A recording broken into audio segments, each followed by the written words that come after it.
Boa noite. Vamos iniciar então mais um estudo minucioso do Evangelho, né, que a gente apelida de miudinho, né, detalhado do Evangelho.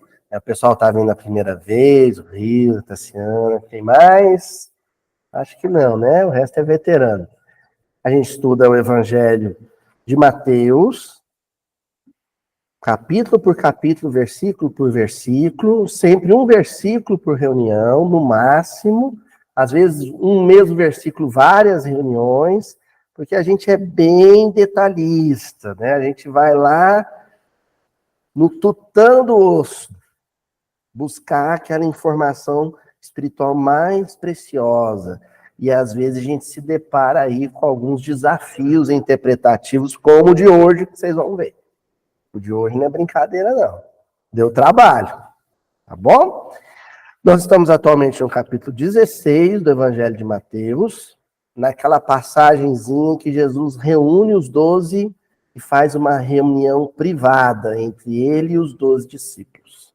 E começa a reunião fazendo uma pergunta que parece biográfica, mas é metafísica. Eu quero dizer com isso. Os discípulos poderiam dar uma resposta trivial. Jesus pergunta: quem o povo diz que eu sou? E os discípulos eles falam que o senhor é filho do Zé e da Maria. Filho do Zé e da Maria, nasceu em Belém e mora em Nazaré. Isso seria uma resposta biográfica. Uma descrição do Jesus histórico, do Jesus, né, habitante da Palestina. Mas isso não parece nem um pouco com a mentalidade do povo judeu. O romano, o grego, é pragmático, é objetivo, é racional. O judeu não. O judeu é místico. Então, a resposta do povo, do populacho, da população da Palestina, especificamente da Galiléia, já é uma resposta de natureza mística. É uma resposta messiânica. O povo dizia que Jesus era um dos profetas que havia retornado. O povo diz isso. Aí Jesus pega e diz assim: mas e vocês? Quem vocês dizem que eu sou? E aí a resposta que Pedro dá não é uma resposta judaica.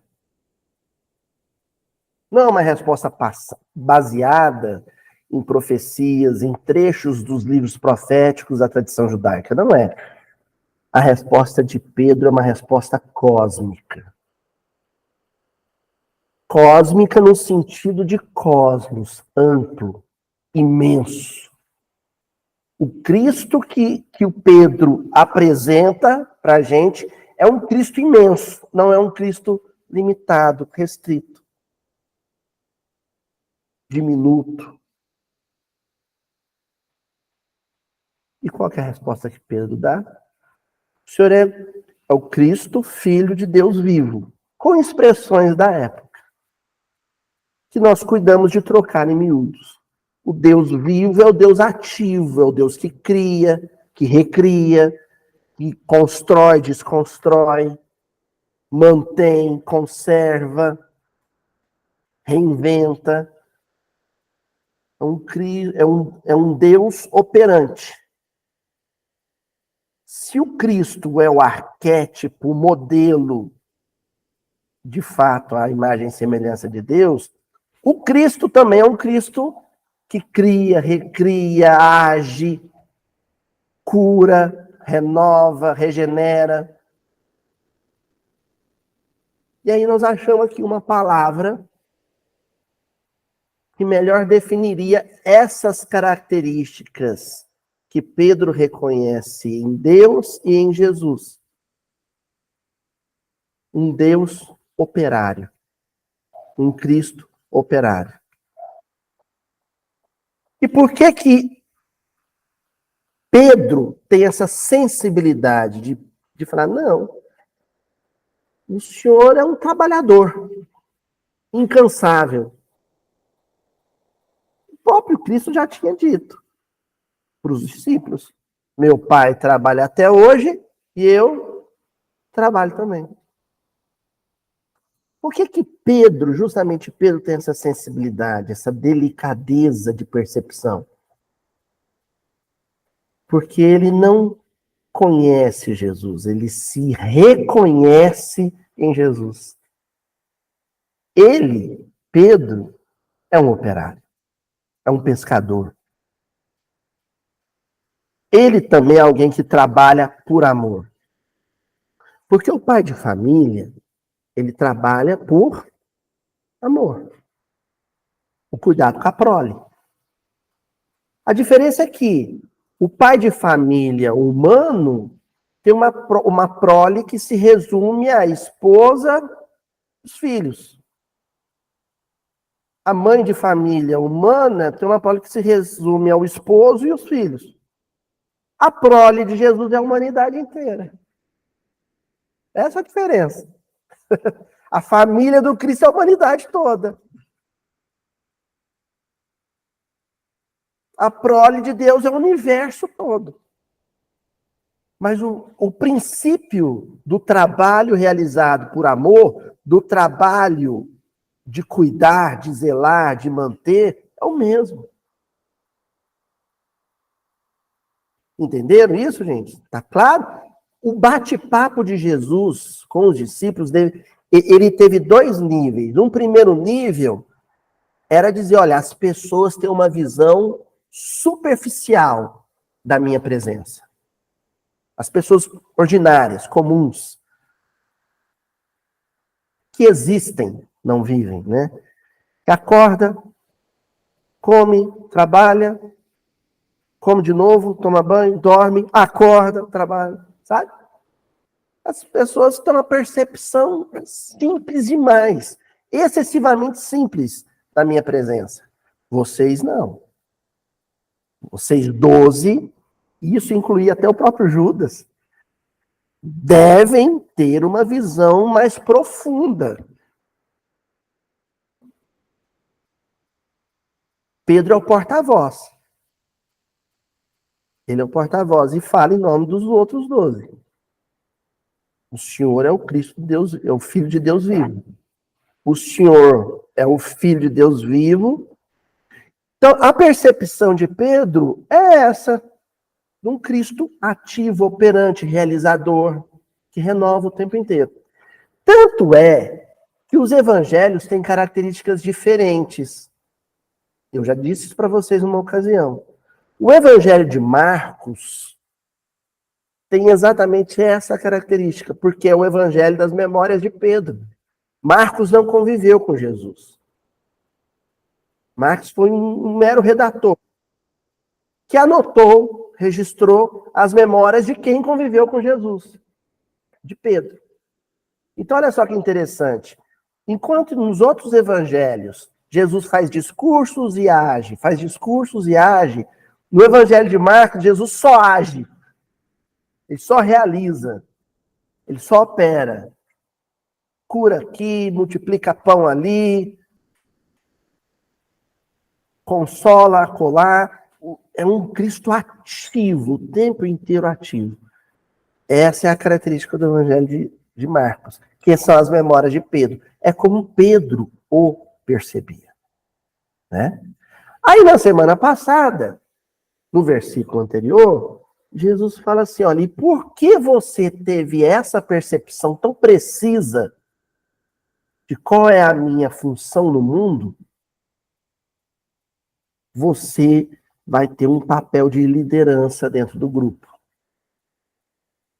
Porque o líder não é o que é mais rico, não é o que é mais culto, o líder é o que mais realiza. Se você se reconhece em mim, é porque você também é um operário.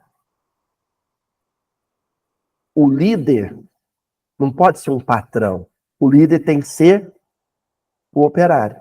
O mais operário de todos. Entendeu? Qual que é o melhor líder? É o que acorda antes de todo mundo. É o que vai dormir depois que todo mundo foi dormir. A liderança moral. A liderança pelo exemplo.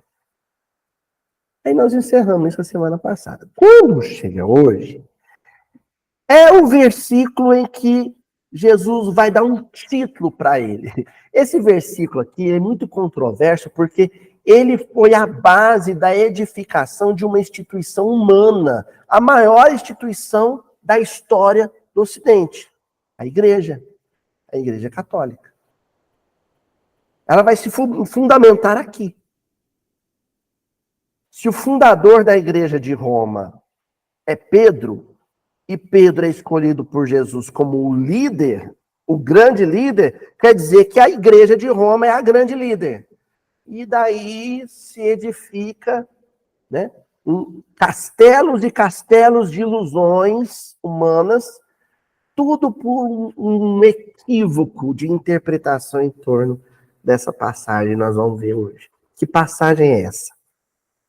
Vocês, à medida que eu for lendo o versículo, vocês já vão lembrando dos ícones, né, relacionados a essa passagem, né? Então, Mateus, capítulo 16, versículo 19. Eu te darei as chaves do reino dos céus, e tudo que ligares sobre a terra estará ligado nos céus. E tudo que desligares sobre a terra estará desligado nos céus. Vou repetir. Eu te darei as chaves do reino dos céus, e tudo que ligares sobre a terra estarás ligado nos céus. E tudo que desligares sobre a terra estará desligado nos céus. Tá entendendo? Por que a gente estuda toda quarta-feira um versículo só? Porque você pega uma bomba dessa aqui, né? Como é que você passa para o próximo? Só se for para fingir que entendeu. Se for para entender, eu não sei se acaba hoje esse aqui, viu? Vamos preparar aí. Acho que a quarta que vem ainda vai. Vamos ver como é que vai render o negócio. Mas olha só. A palavrinha que eu vou selecionar nesse versículo para a gente começar esse entendimento é chaves. As chaves do reino dos céus. Quem se lembra como normalmente é representada a imagem de cera, de gesso, de São Pedro nas igrejas? O que ele sempre traz nas mãos? Uma chave. A referência está aqui. Da onde vem isso? De Pedro ter a chave na mão? Vem exatamente deste versículo. Essa é a referência. Agora, o que a gente tem que entender é a forma de se comunicar dos povos da Antiguidade Oriental. Não só os judeus. Em geral, os povos da Antiguidade Oriental tinham essa característica. Tudo era muito literário. Não é literal, era literário. Tudo era muito poético. Eles não falavam nada objetivamente. Jesus não ia dizer assim, e te darei a autoridade e o poder para adentrar um mundo renovado. Não, Jesus não ia dizer assim. Porque ele era um homem do seu tempo. Ele usava as imagens, as figuras de linguagem daquele povo. E chave. Então, que tem essa coisa de dar as chaves da cidade para alguém, né? Chave. Não era qualquer um que tinha. Pobres não tinham chaves. Por quê? Porque eles não tinham o que proteger, o que trancar. As casas não tinham chave. Os armários, não tinha armário. Não tinha armário porque não tinha roupa. Você usava a mesma roupa até ela se desgastar. Aí você talvez tivesse uma nova roupa. Não tinham vestidos, no plural, joias. Eram, por exemplo, os patrícios romanos, a nobreza de Jerusalém, né? A classe alta de Jerusalém, o alto clero de Jerusalém. Tinha. Aí eles tinham esse artefatozinho para trancar as coisas. Abrir e fechar uma porta, abrir e fechar um baú, um armário, o que fosse. Então era símbolo de poder. Quem tinha uma chave, normalmente trazida na cinta de cinturão de couro, uma faixa, né? Na cintura, quem tinha uma chave ali tinha um tesouro, tinha riquezas, tinha posses. Certo? Só que quando Jesus vai fazer a observação referente ao tesouro ou ao reino que essa chave guarda, ele fala o reino dos céus.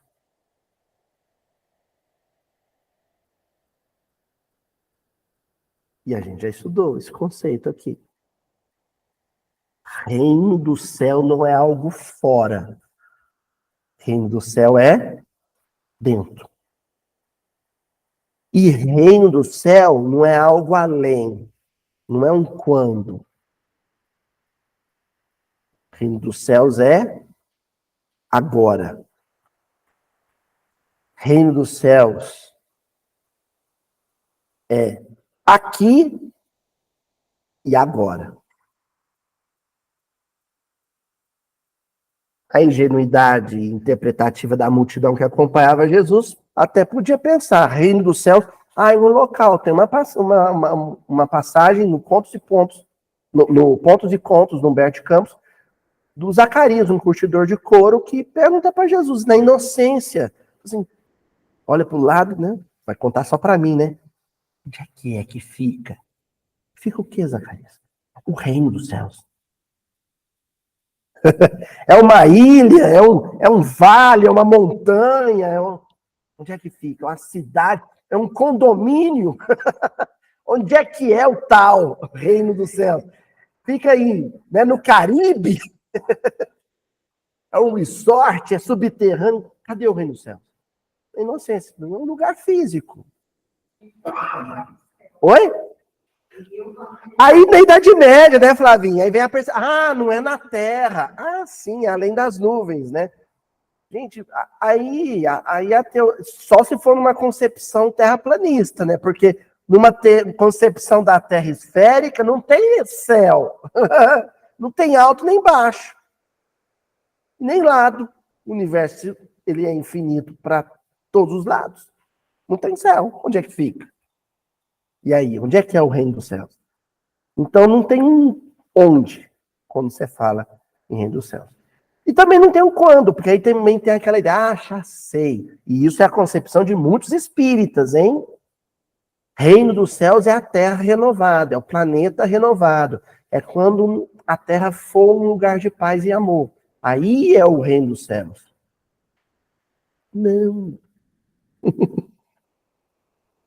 Reino dos céus é aqui, é adentro. Sertão adentro, como diria o Guimarães Rosa, né? É intimidade. Reino dos céus é paz de espírito, ou espírito em paz. Isso é reino dos céus. O sujeito está sei lá, em Damasco, bomba caindo, explodindo, e ele está no reino dos céus.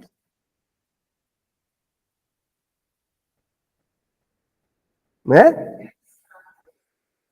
Não é um estado. Porque o estado é um estar, né? Aí isso limita. É felicidade. Exatamente. Só que qual que é o grande problema nisso, assim, né? Que a nossa concepção de felicidade é a ausência de problema. Olá, boa noite, pode ir entrando, sentando. Que honra receber o clã Veloso aqui. Nunca, há muito tempo não via tanto Veloso assim, gente. Olá, tudo bem? Pessoal, então o problema tá, assim, é que as pessoas entendem felicidade como ausência de problema ou sinônimo de sossego. Isso não é felicidade.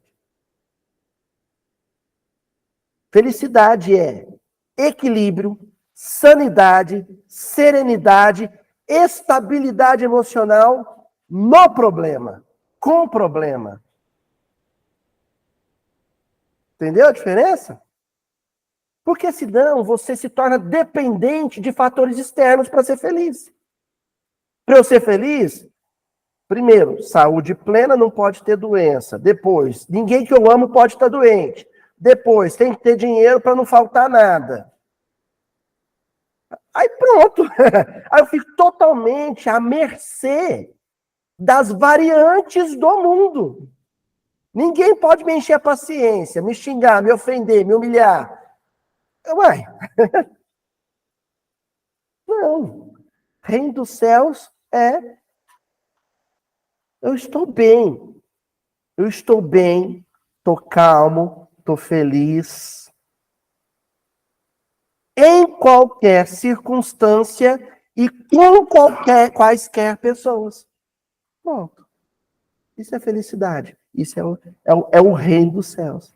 Por que reino? Porque é quando você se torna senhor, rei de si mesmo. Pronto. Ninguém, nem nada me controla. Controla o meu humor. Quem controla o meu humor sou eu. Diagnóstico médico. O médico, assim, você está com um tumor, é incurável. O médico não tem poder sobre o meu tumor, sobre o meu humor, nem o tumor.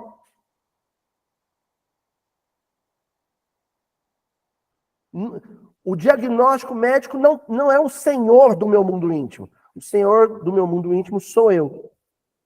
Aí Jesus vira para o Pedro e fala assim: Pedro, você tem as chaves, ou seja, você tem a autoridade, o poder sobre o reino dos céus. Como? Que chave é essa?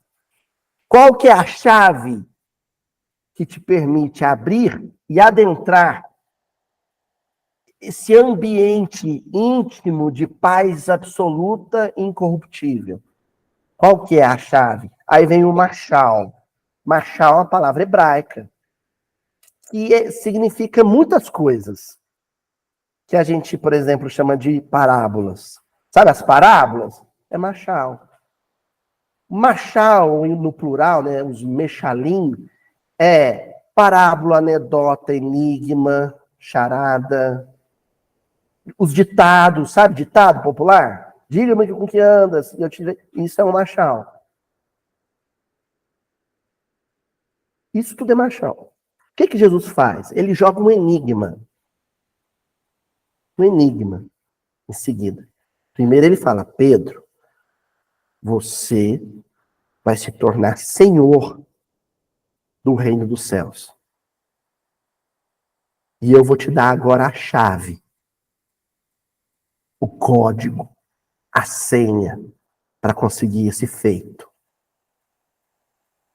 E dá a chave. Só que a chave ele dá na forma de enigma, charada.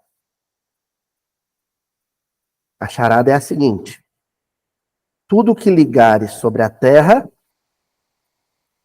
estará ligado nos céus. E tudo que desligares sobre a terra estará desligado nos céus. É uma charada, não é? É um enigma. De esfinge. Decifra-me, né? Pedro, se você decifrar isso, você tem nas mãos a chave do reino dos céus. A chave para a felicidade absoluta. E é tão simples, porque isso aqui, os menininhos aprendem hoje, eu não sei o nome, acho que é a primeira série, né? Na primeira série, o Chico, ano que vem, meu Chico, vai aprender isso na escola dele. Sabe qual que é, Priscila? Tudo que ligar na terra, liga no céu. Tudo que desligar na terra, desliga no céu. Terra, céu, terra, céu, terra, céu. O que isso lembra? Muito mais simples. É o óbvio, é tão óbvio. Oi? Um ciclo de quê? Hã? vou facilitar a vida de vocês. Quando vocês pensam em São Pedro, vocês lembram de quê? Chuva.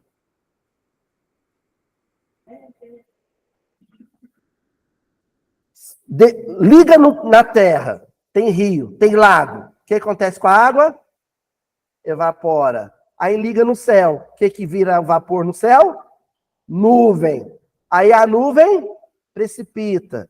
Cai a chuva. Aí a chuva de novo enche os rios e os lagos. Ligou de novo na terra. O que acontece? Liga no céu. Mas e se desligar na terra? Ou seja, não tem, secou rio e lago. O que acontece? Desliga no céu. É o que está acontecendo com a gente, né? Nós estamos batendo os rios, aí os rios flutuantes, as nuvens que descem lá do Amazonas não estão chegando aqui. Não tem nuvem. Aí o que não tem? Chuva. Aí o que não tem? Rio. Ou seja, aí desligou aqui, desligou lá. Entendeu? O que Jesus está falando? Do ciclo das chuvas. Eita, que agora deu tilt. Quer dizer que a chave para o reino dos céus é o ciclo da chuva? Aham. Aí nós vamos fazer agora um negócio que chama Midrash.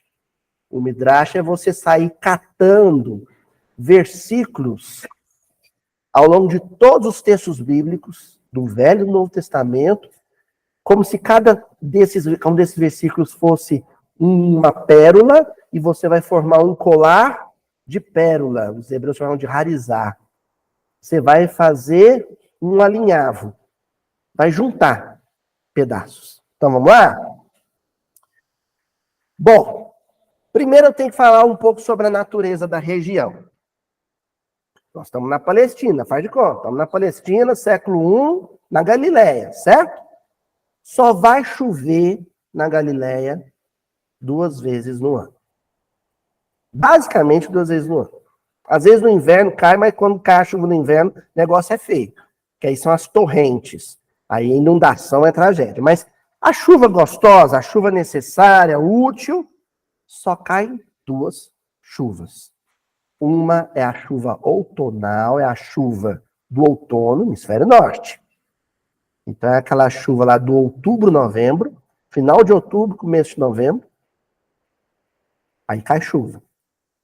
E depois vai chover de novo na primavera, no começo da primavera. Final de abril, começo de maio. Na Palestina é assim. Eu estava em Israel, era começo de novembro, aí o tempo fechou. Finalzinho de tarde, o tempo fechou. O pessoal todo alegre lá porque ia chover, é uma chuva regular. É a época de chover. E chove.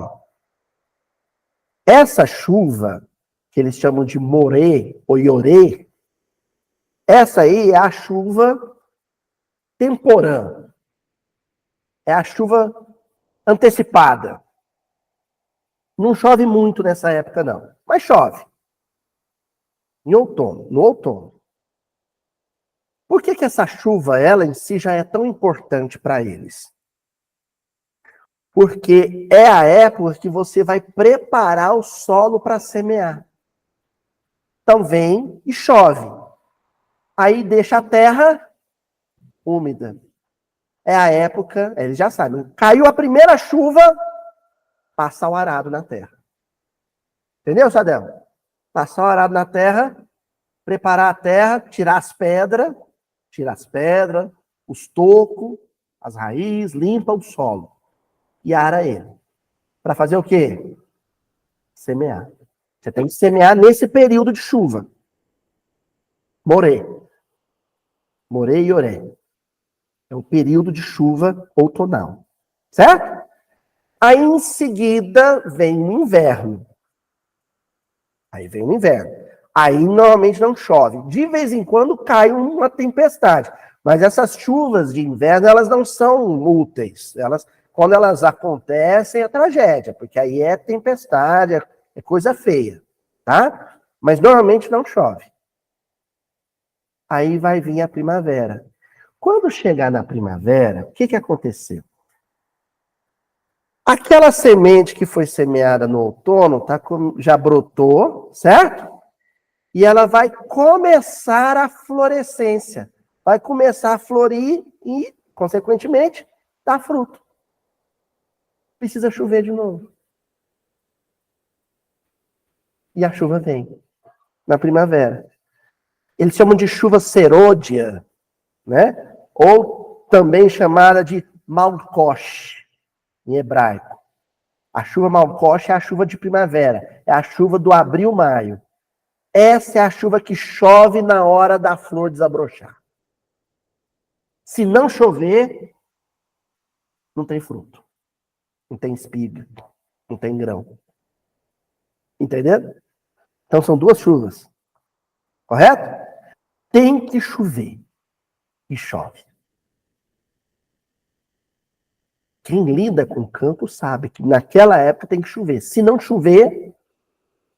Mas hoje o clima está muito destemperado. Nós mexemos com o clima. Na época de Jesus, não. A natureza ainda era muito virgem, muito intocada. Então, os ciclos de chuva, Flávia, eram muito regulares e muito reverenciados. Porque o judeu, ele associa tudo à providência divina. Tudo. Não é porque a natureza... Não, é Deus. Choveu em outubro porque Deus mandou a chuva.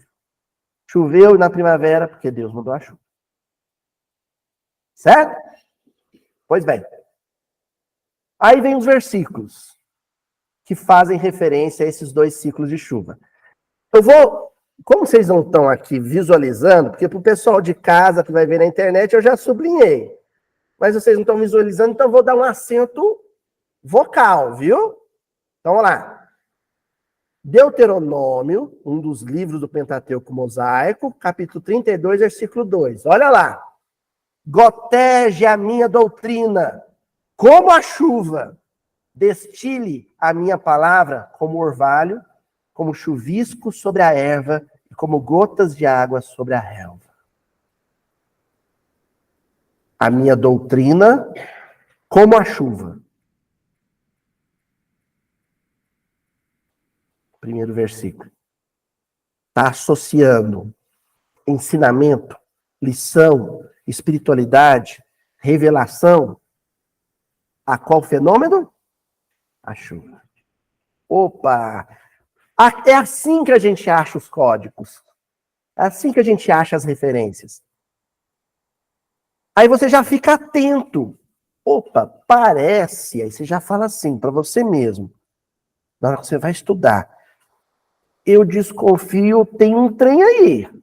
Estou achando que ao longo de todo o texto bíblico, toda vez que eles falarem de chuva, eles não estão falando de chuva. Eles estão falando de bênçãos que vêm do céu, como a chuva. Revelações. Coisas que florescem entre a gente não sabe. Insights, reflexões. Revelações. Mas aí você precisa confirmar. Como é que você confirma? Repetição. Se isso começar a repetir muito versículo, virou um padrão. Virou padrão, é um código. Ó, um salmo. Vamos pegar o Salmo 72, versículo 6. Ele descerá, descerá, como a chuva sobre a erva ceifada, como os chuveiros que umedecem a terra. Como a chuva, de novo. Ele descerá, Deus virá, assim como a chuva. De novo. Está se formando um padrão. Aí você pega Oséias, o profeta Oséias, capítulo 10, versículo 12. De novo. Semeia para vós em justiça, ceifai segundo a misericórdia, lavrai o campo de lavoura, porque é tempo de buscar ao Senhor, até que venha e chova a justiça sobre nós.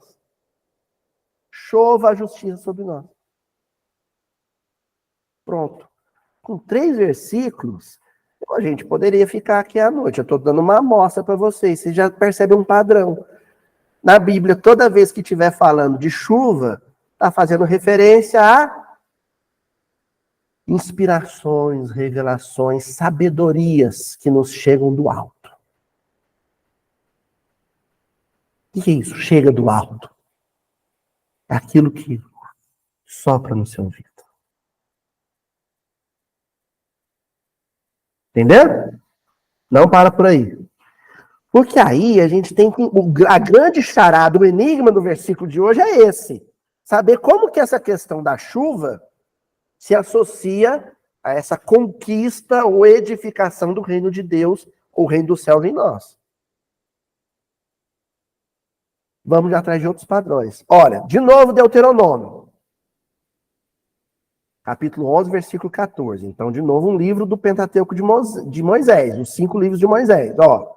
Então darei a chuva da vossa terra a seu tempo, a temporã e a seródia, para que recolhais o vosso grão e o vosso mosto e o vosso azeite. Então darei a chuva a seu tempo. A revelação do... Olha o que parece aqui, mas não vamos confirmar se tem um padrão. A revelação não vem a qualquer momento, ela vem no momento certo. A chuva temporã, ela não pode vir em setembro. E nem pode atrasar. Chegar em dezembro. Ela tem que chegar em outubro, novembro. No tempo certo. Propício. A chuva da primavera não pode chegar em fevereiro. E nem pode atrasar e chegar em julho. Ela tem que ser a seu tempo. Um momento exato. Tem que chover naquele momento em que aquela terra ou aquela planta está pronta para receber a chuva. A revelação tem que chegar no momento em que o coração está preparado para ela. Então não adianta vocês achar bonito tudo que eu estou falando aqui. Assim, nossa, mas eu vou chegar para o meu parente fulano de tal, duro de coração, vou repetir, vou falar para ele igualzinho o Luiz falou. Se ali não for a época de chover, não vai germinar nada, não vai brotar nada, ele vai escutar. Aí a gente fica indignado. Nossa, mas aquele negócio me emocionou tanto, mas eu falei para o fulano, ele foi frio. É porque você está na época de receber a chuva, ele não está. Continua. Temamos agora, ó, Jeremias, profeta Jeremias, capítulo 5, 24, versículo 24. Há muito tempo eu não cito tanto trecho de Bíblia aqui, né? Temamos agora ao Senhor nosso Deus, que dá chuva, a temporã e a seródia, a seu tempo, e nos conserva as semanas determinadas da cega, que é o ceifar, né? De novo, ao seu tempo. Aí vem o profeta Zacarias, capítulo 10, versículo 1. Pedi ao Senhor chuva no tempo da chuva. Seródia. Sim, ao Senhor que faz relâmpagos e lhe dará chuvas abundantes, e a cada um a erva do campo. Chuva no tempo de chuva. E para finalizar, profeta Joel, capítulo 2, versículo 23. E vós, filhos de Sião, regozijai-vos e alegrai-vos no Senhor vosso Deus, porque ele vos dará em justa medida a chuva temporã. Justa medida. Quando precisa. Fará descer a chuva no primeiro mês, a temporã e a serôdia. De novo, os dois ciclos de chuva. Agora eu vou dar um macetezinho sobre essa questão dos dois momentos da chuva.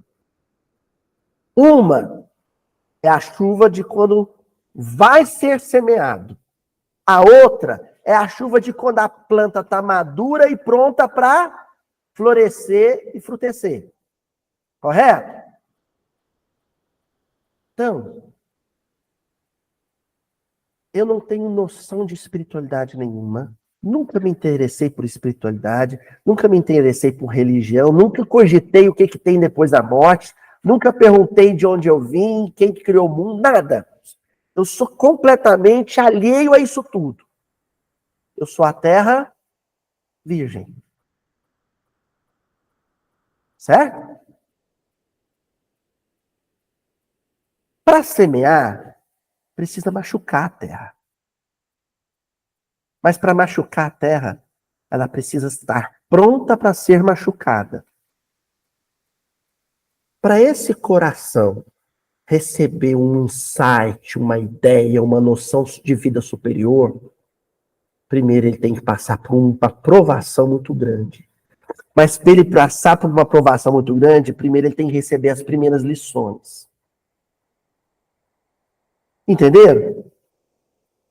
Então eu estou lá completamente alheio a tudo aquilo, vem um diagnóstico médico de uma doença grave e pela primeira vez na minha vida, por causa daquele diagnóstico, eu me interesso por ir tomar um passe, ou então entrar numa igreja e receber uma bênção do padre. E aí quando eu entro na igreja, sento no banco da igreja, o padre faz um sermão que me leva à lágrima. Sabe aquela lágrima que vai descer? É a chuva temporã. Pronto. Aquele sermão, ou aquela música, ou aquele texto, ou aquela conversa com um amigo no ponto de ônibus, hidratou, umedeceu o solo do seu coração para aquela primeira prova que você atravessa. Que é a prova lição. É a prova que você vai viver para aprender. Certo? Aquele período de provação é o inverno. Inverno terrível. Quando terminar o período de provação, você não é mais terra árida. Você agora é uma terra com um brotinho querendo dar fruto. Mas para dar fruto, vai precisar de novo de uma nova chuva. Sabe o que é a nova chuva? É um retorno àquelas primeiras lições, só que com outro olhar. Então, vou dar um exemplo concreto. Eu li o Paulo Estevão, uma primeira vez, há muito tempo atrás, justamente quando eu perdi um emprego, a mulher me abandonou, estava num sofrimento danado, li Paulo Estevão. Aí veio um período difícil na minha vida, tal, mas aí um período em que eu amadureci muito e nunca mais peguei aquele livro.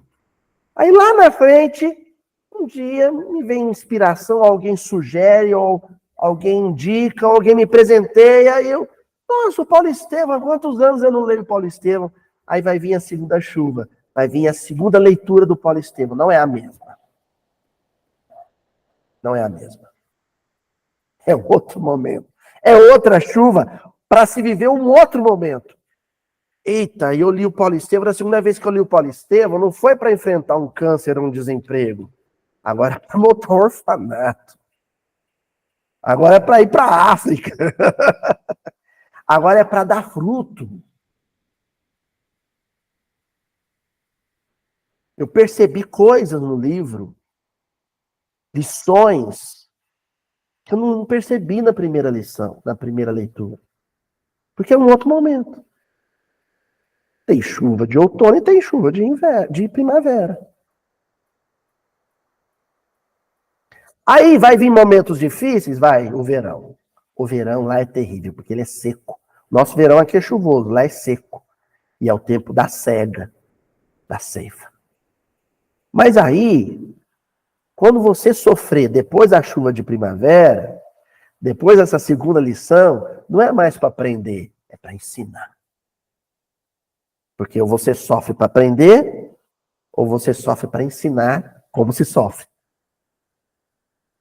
Que é o sofrer com o reino de Deus dentro de você.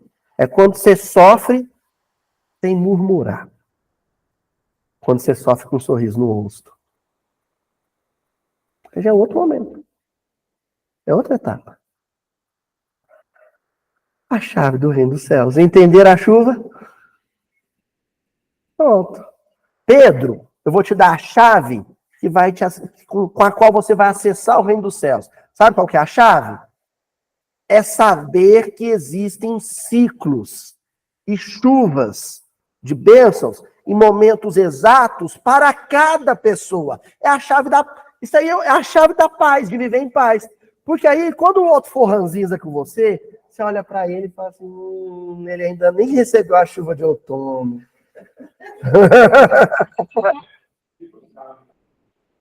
E aí, quando você vê uma outra pessoa dando um exemplo, você fala assim, não, você tem que seguir esse cara, porque esse sujeito aí já recebeu a chuva de primavera. É a chave, é o segredo para viver em paz. Inclusive consigo mesmo. Você passa a ter paciência com você. Eita, agora que eu recebi a chuvinha de outono, ainda vou viver um grande inverno, ou ainda não dei frutos ainda. Calma, Luiz. Calma com você. Aí você vai vivendo em paz. Paz é isso. É quando você entende que Deus age dentro de sequências. E sequências perfeitas, de eventos perfeitos. Cada um no seu momento propício.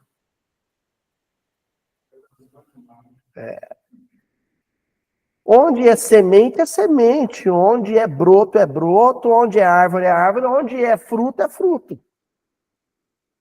E vai chover na hora certa, e vai ser seca na hora certa. Certo?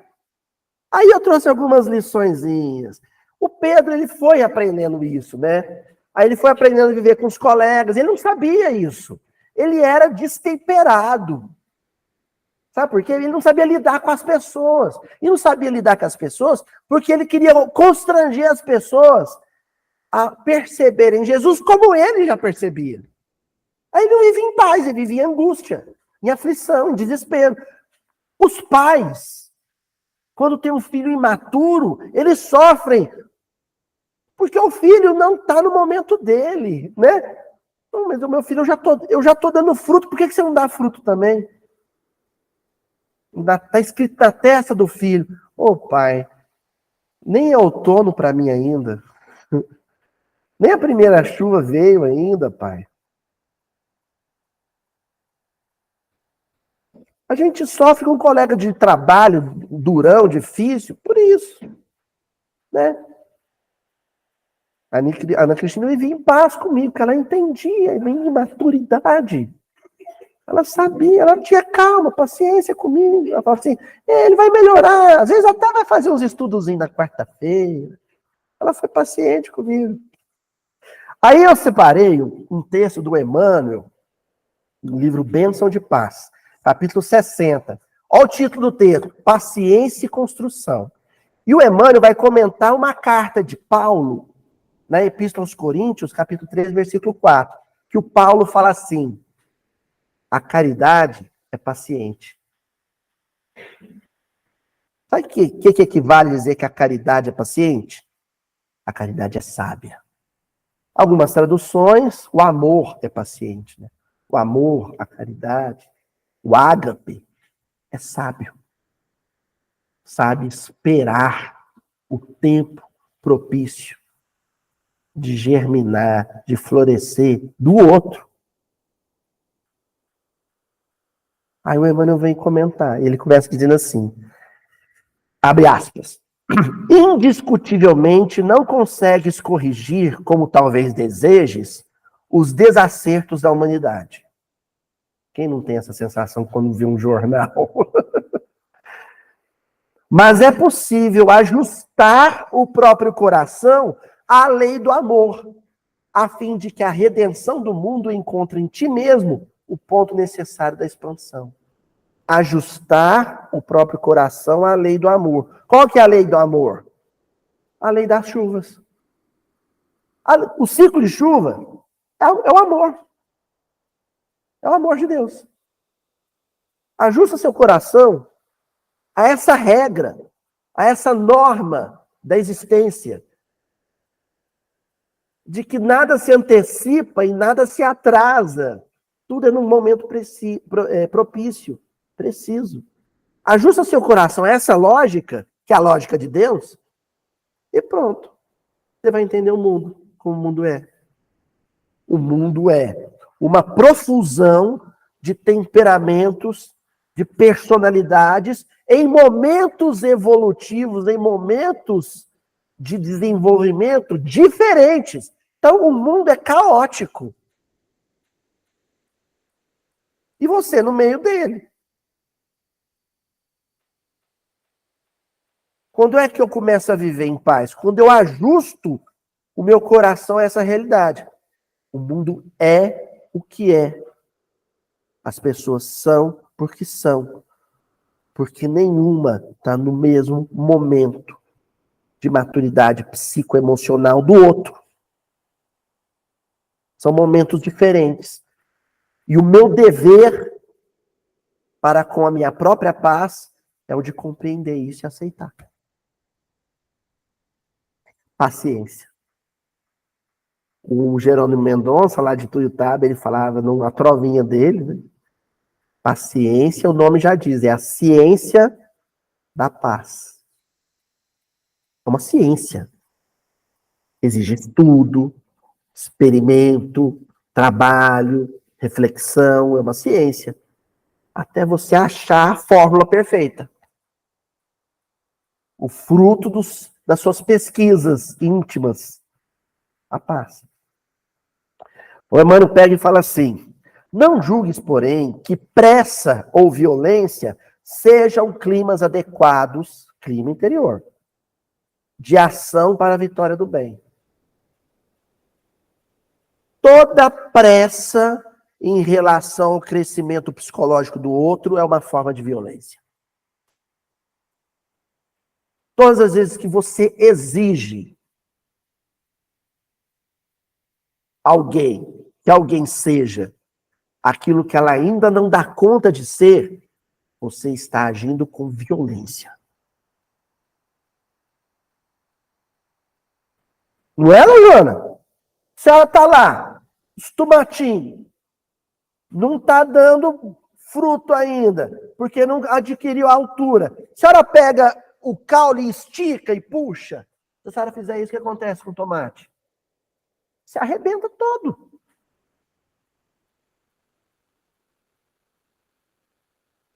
É uma forma de violência. Exigir do esposo, exigir. Os casamentos acabam por quê? Por violência psicológica. Quando você exige do outro o que o outro ainda não dá conta de ser. A gente não casa para ser feliz. A gente casa para fazer o outro feliz. Quem casar, eu casei com fulano para ele me fazer feliz. Não, mas vai ficar frustrado de um tanto. Porque o amor, ele não exige, ele só doa. O amor só doa, só entrega. Não cobra nada. Se cobrar, não é amor. Né? Aí o amor do Saint-Exupéry, né? Aquele amor barganha, né? Cativa-me. Me escraviza, né? Ficas eternamente responsável por aquilo que cativas. Olha que coisa horrorosa, gente.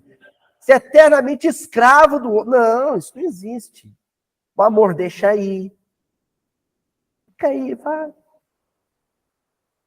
Eu não preciso que você esteja aqui para eu te amar.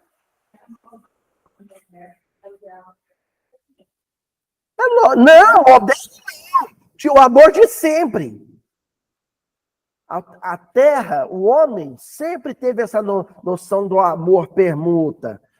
Tem um negócio aí, se não rolar, eu te dou carinho, você tem que me dar carinho, isso é escravidão. Ele não tem que te dar carinho, você só ama.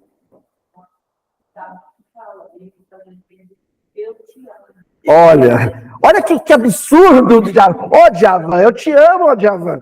Adoro sua música, mas olha só, você tem que me fazer feliz porque eu te amo.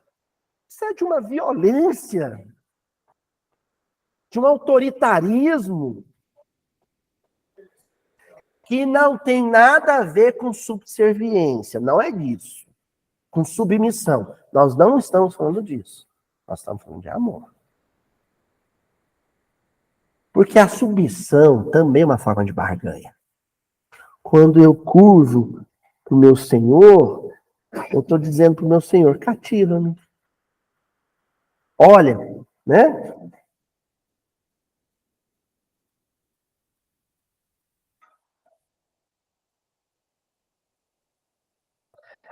Aí o Emmanuel, Na mesma lição, ele diz assim: que dizer, ó, o exemplo, que dizer do lavrador que propiciasse leito e adubo à semente sob a condição de ser correspondido com fruto em apenas algumas horas? Ó, tô te dando adubo, fertilizante, ó, aqui, ó, comprei aqui, ó, fósforo, potássio, toma aguinha, mas daqui a pouco eu vou passar aqui. Se não tiver um morango, ó, é assim que funciona? Você doa, você dá o que o outro precisa, amor, e espera o tempo dele. Espera o tempo dele.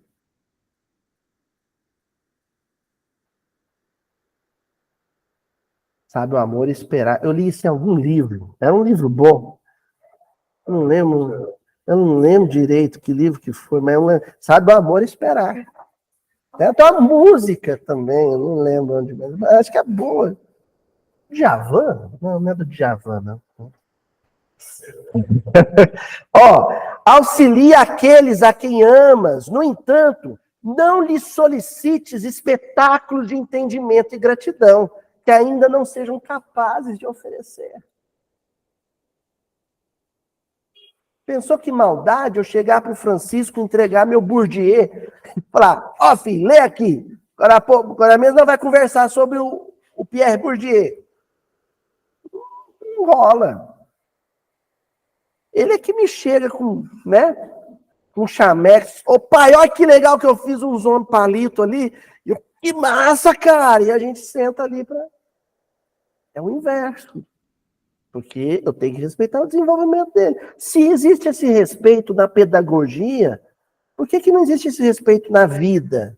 Porque tem muito adulto que ainda é criança. Tem muita esposa que é mãe do seu esposo. Mas se é mãe, tem que ter essa atitude respeitosa com a imaturidade do outro. Gente, se fosse assim... Porque o negócio é o seguinte... Ah, mas eu sou uma esposa... Vou falar esposa, né? Normalmente elas sofrem mais. Eu sou uma esposa que eu não falo, ele faz as coisas, eu não falo nada, não fala nada, mas tem fibromialgia. Somatiza. Porque por dentro, ô miserável, mas ele vai morrer, eu vou ficar com a aposentadoria dele, ó, feliz. Uma hora eu me livro desse carcamano. Não é? Aí não é isso que o Emmanuel está dizendo. Não é isso. Ele está falando da mulher que olha e fala assim, é um menino. Ele há de amadurecer. Ele há de crescer. E faz uma prece por ele. Ô, Jesus, ajuda esse coração a crescer. Oi, Euridice. Sim.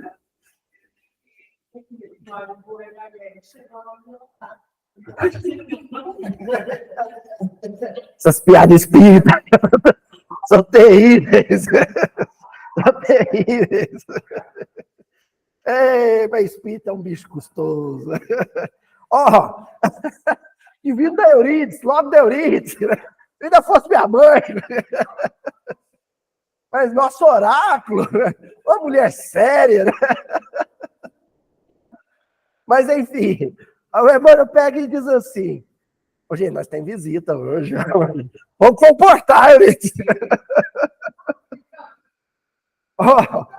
Ó, o Emmanuel fala assim, ó, pensa nisso e semeia o bem quanto possas, porque a caridade é paciente e na caridade infatigável se edifica em favor de nós todos a paciência de Deus. A paciência de Deus. Gente, a Terra tem 4 bilhões e meio de anos. A vida Primeira forma, o primeiro organismo unicelular surgiu há 1,5 bilhão. Quer dizer que durante 3 bilhões de anos, eu vou criar uma imagem literária, viu, gente? Lúdica. Jesus ficou com um biscuizinho, um palito de dente ali moldando aquilo. Geologicamente, pacientemente, até chegar no clima, na topografia, na geologia, na hidrografia perfeita para começar as primeiras proteínas a se aglutinar. Olha que paciência! Olha que paciência! É a paciência de Deus, né? E a gente quer evolução miojo. Não dá. Não dá. Ninguém cresce assim. Por que nós, espíritas, acreditamos na reencarnação? Porque uma existência de... Vamos pegar um velho que desencarnou aqui outro dia, com 100 e tantos anos, que a gente até duvidava a idade dele, quase 120 anos. Aqui em Minas. Mineiro vive muito.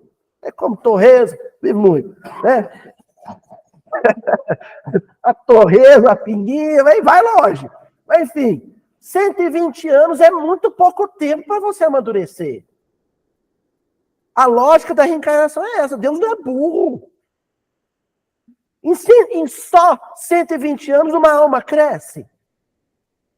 Supera um orgulho, uma vaidade, um egoísmo, um rancor? Não vai. Quando tiver com 10 mil anos, é um bebê. É um bebê. Saiu da barriga da mãe. Eternidade. Porque Deus trabalha com esses prazos. Entendeu? Deus trabalha com esses prazos. Vamos criar um planeta, 4 bilhões e meio de anos, para começar a ter humano estragando ele. É paciência. E eu quero fazer um filho, falar benção para o avô, da noite para o dia. Tem que ter paciência. Eu comecei a treinar o Chico a falar benção para mim. Aí, só para convencer ele, só para ensinar ele a falar benção, foi uma tarde inteira, porque toda vez que eu falava, ele falava, mas por quê? Assim, porque eu sou seu pai. Pai, mas então fala benção para mim também. Eu falei, não. Filho, você vai... Quando o papai chegar, você viu, você vai falar, benção, pai. Ele, mas por quê? E ele foi. Agora, de vez em quando ele está de bom humor, ele, benção, pai. É assim, é lento, é devagar, né? Bom, aí o Emmanuel pega, nós vamos para outra lição, no livro Pronto Socorro, capítulo 25. Acho que eu vou ler só mais esse trechinho desse texto, e nós vamos parar e nós continuamos semana que vem no mesmo versículo. E com a mesma palavra-chave. Eu acho que ainda... Porque agora que nós vamos começar a entender o versículo. Ó, o Emmanuel diz lá na lição 25, paciência e esperança. Paciência e esperança é o nome do texto. Quem fala de paciência se refere à esperança. À vista disso, paciência quer dizer saber esperar. A paciência é a sabedoria da esperança. Quem lida de forma esperançosa com as dificuldades, os vícios, as mazelas psicológicas do outro, é um sábio. Não é fácil, não, Sadão. Não é fácil. Quem sabe lidar pacientemente com as limitações psicoemocionais do outro é um sábio. Quem são os sábios? O Buda, o Siddhartha Gautama, Buda, Confúcio, na China antiga, Sócrates. Quem são esses sábios? Martin Luther King, esses avatares, o Gandhi. É gente que sabia lidar, que tinha fé na vida, fé no homem, fé no que virá. Já diria Erasmo Carlos, né? Ele sabia lidar pacientemente com a limitação do outro. Mas a gente não tem paciência nem com o carro velho que a gente tem. O dia que fundi o motor do meu Fiatzinho, eu chutei tanto o pneu dele. E a vontade que eu tava dele falar, ai, eu tava com raiva. Mas eu não entendi que o motorzinho dele já estava no seu limite e quis forçar. Funde o motor. Entenderam? Tava lá, acendeu a luzinha vermelha. Ah, não vou parar aqui não, vou ali. E forcei ele a andar 5 minutos além do que era o limite dele. Funde o motor. Quando a gente constrange, força o outro a oferecer mais recursos do que ele tem, o outro surta. E vai embora. Eu não aguento mais viver com meu pai. É pressão demais.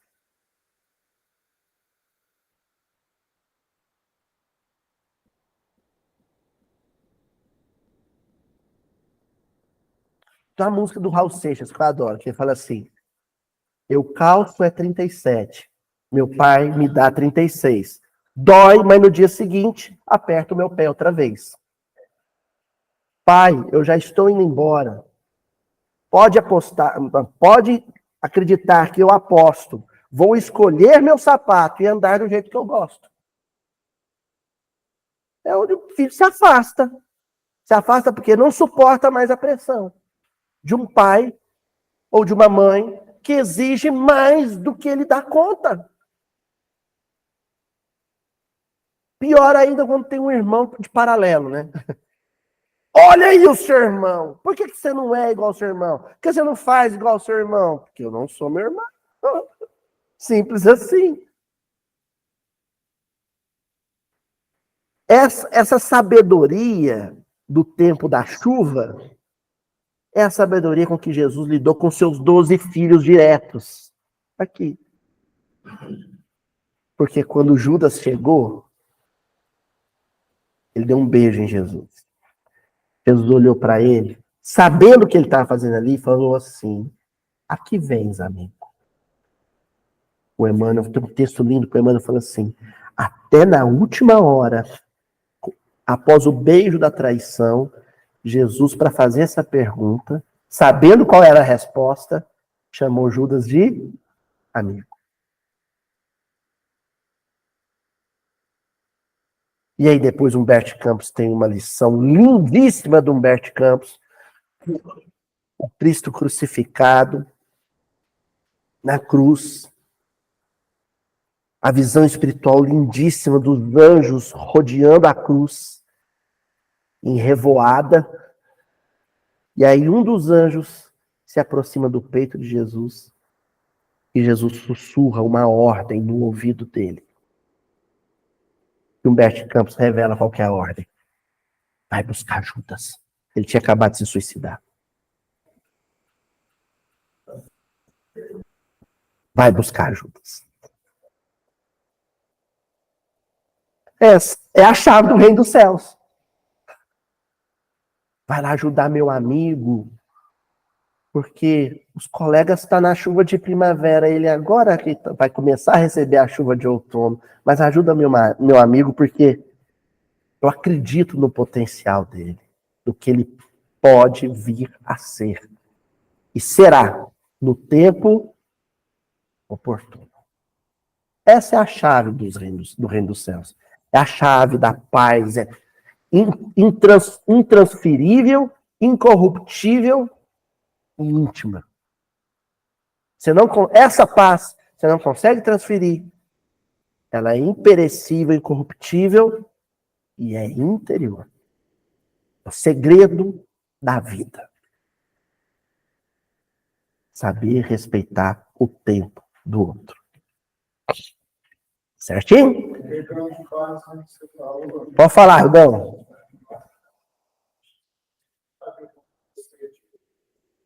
Uma é a questão da mesma, pegando a mesma música que você está falando, tem um trecho que ele fala assim, pai, por que cargas d'água você acha que tem o direito de afogar tudo aquilo que não tem?